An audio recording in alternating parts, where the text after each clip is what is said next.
môre se wedstryd afgehandel het. Die sielkundige oorlogvoering het begin. Albei spanne het geweier om hulle finale elftalle aan te wys. Die kaptein van Engeland, Mike Atherton, het selfs geweier om sy span se kolvolgorde bekend te maak. Een man wat seker is van sy plek is die nuweling John Crawley. Hy speel in die plek van die voormalige Nataller Robin Smith en is gekies om Suid-Afrika se blitsaanval te tem. Dit is in die afdeling waar Engeland die afgelope paar jaar kwesbaar was. I think it's an important game. It's an important match for us to win. We've been in good form of late. Recent last 5 games had a good record, and it's time to carry that on. Suid-Afrika, met senuwees wat knag sedert sy aankoms in Londen 2 dae gelede, het 'n groep van 13 spelers aangewys. Albei draaibowlers, Pat Simcox en Tim Shaw, is in die groep ingesluit. Die verwagting is egter dat Suid-Afrika slegs die tweede span sal wees wat 5 agtereenvolgende toetse sonder 'n draaibowler sal speel. 'n Blitsaanval is 'n groot moontlikheid en dit is hulle wat Suid-Afrika se kolwers, wat goed op dreef is, moet ondersteun. Ja, sonder twyfel is dit die hoogtepunt vir baie van ons spelers. Dit is die vervulling van 'n ideaal en van 'n droom om hier te speel. En ons sien baie uit dan. Die wedstryd is beslis die hoogtepunt van Suid-Afrika se toer deur Engeland. En die wyse oudspelers het die span die afgelope week gemaan om nie te emosioneel te wees as hy môre op die veld stap nie. Aan die ander kant is gesê dat die span te aggressief en arrogant is en dit kan moontlik net in hulle gunst stel. Maar die senuwees sal knaag, want dit is Lords. Opening day to the first test at Lords. After an absence of 29 years, the South Africans made a slow start to the innings, as Anton Sneeman reports. For the first time on tour, the flip of the coin favoured the visitors. Wessels decided to bat, and a nervous but confident opening pair of Andrew Hudson and Gary Kirsten strolled to the crease. The reception was typically British, conservative.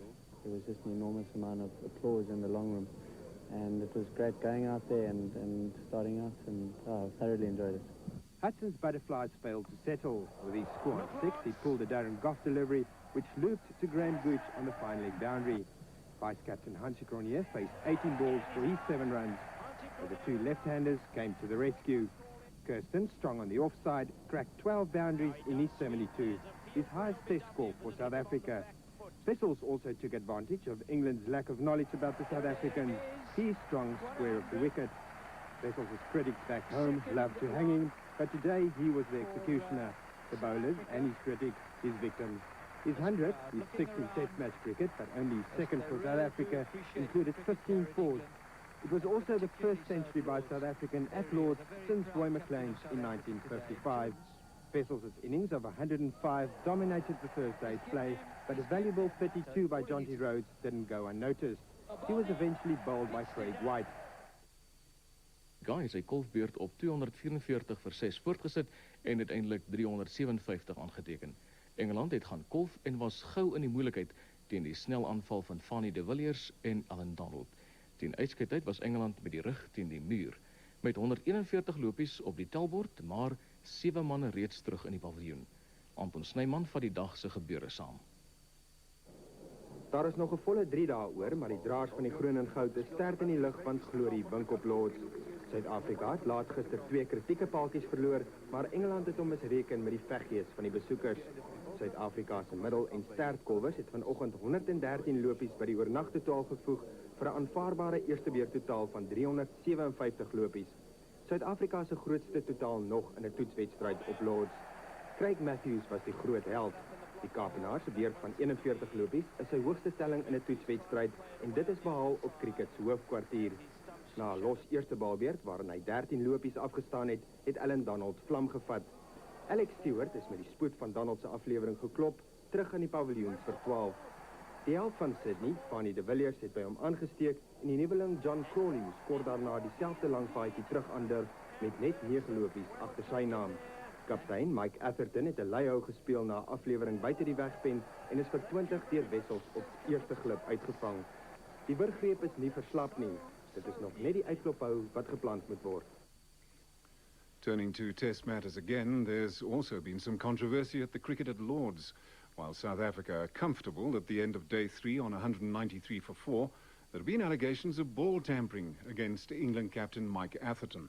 No official complaints been made, but the match referee will view television tapes tomorrow, after which he'll consult the England management. Anton Sneeman reports on today's play. The English Bulldog was back in the hut, tail between the legs after just 40 minutes of play on day 3, dismissed for a paltry 180 runs, 177 short of South Africa's first innings total. There was a brief bark when Philip de Freitas hammered Craig Matthews for 13 runs in his first over of the morning. But the bark was worse than the bite, and Alan Donald, in form again after a forced layoff of 2 months, destroyed the tailenders.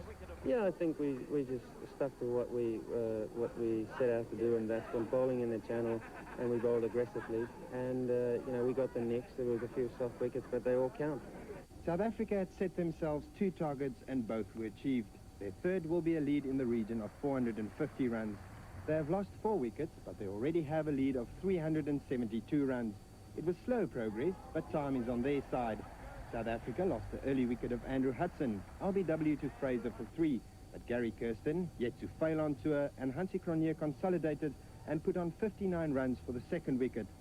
Cronje, with a revised backlift, was dismissed for 32 and Kirsten for 44.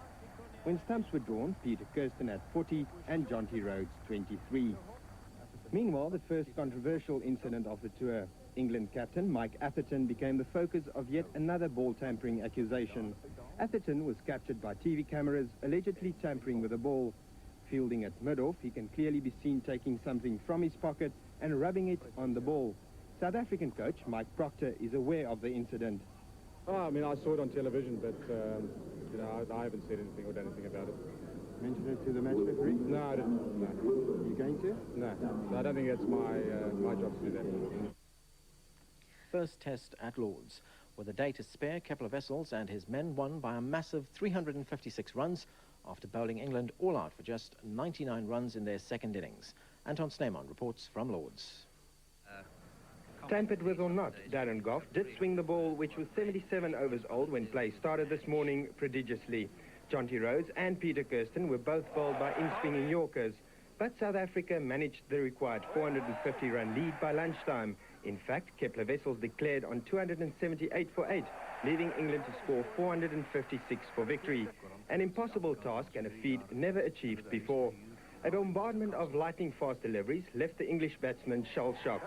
Dismissed for just 99 runs in 45 overs and 5 balls. Fonny de Villiers, using the slope of the pitch and the width of the crease to his advantage, drew first blood, taking the wicket of Atherton in his first over from the nursery end. Atherton out for 8. Macmillan, who took the catch, then took 2 wickets of his own. John Crawley gone for 7 and Graham Gooch for 11. The ever-consistent Craig Matthews found himself on a hat-trick in the final session. Alex Stewart was brilliantly caught by Dave Richardson for 27, and an edge to Wessels at first slip was Craig White's return ticket to the dressing room. Into the tail, and the quickies, rated as the best attack in the world at the moment, sent them all packing, including Gough, who had to retire hurt. I think that we finished the game today was unbelievable. 105 in the first innings, the highlight of your career and man of the match, 4 days, victory over England at Lords. Well, definitely. I think that for me it's been an absolute highlight, and coming at this late stage of my career, obviously I'm very, very happy. The ball tampering affair has been resolved. After the match, Mike Atherton was fined £2,000 for using dirt from his pocket and for not disclosing the full facts yesterday. The International Cricket Council did no one a favour and gave an inadequate account of happenings on the field yesterday. In a statement released 2.5 hours after close of play, match referee and former Australian Test player Peter Burge confirmed that there was nothing untoward. He accepted the explanation given to him and no action was taken. The explanation given by Atherton and the English management was not given to the media. Australian commentator Richie Benno, writing for the News of the World, said cricket has gone bonkers, criticising the authorities for keeping controversy after controversy a secret. The News of the World's cricket correspondent, David Norrie, called it a cover-up. The London Sunday Times asked the question, but is also waiting for the answer from the authorities. The dirt in my pocket was used to dry my fingers because it was a hot and humid day. We're trying to get the ball to reverse swing. You need one side of the ball to remain completely dry. Therefore, at mid-off, where I handle the ball fairly frequently next to the bowler, I didn't want the sweat on my hands to get onto the ball. It seems my crime was having the dirt in the pocket. Instead of every time the ball came to me, if I'd have rubbed my hand on the dirt on the ground, everything would have been okay.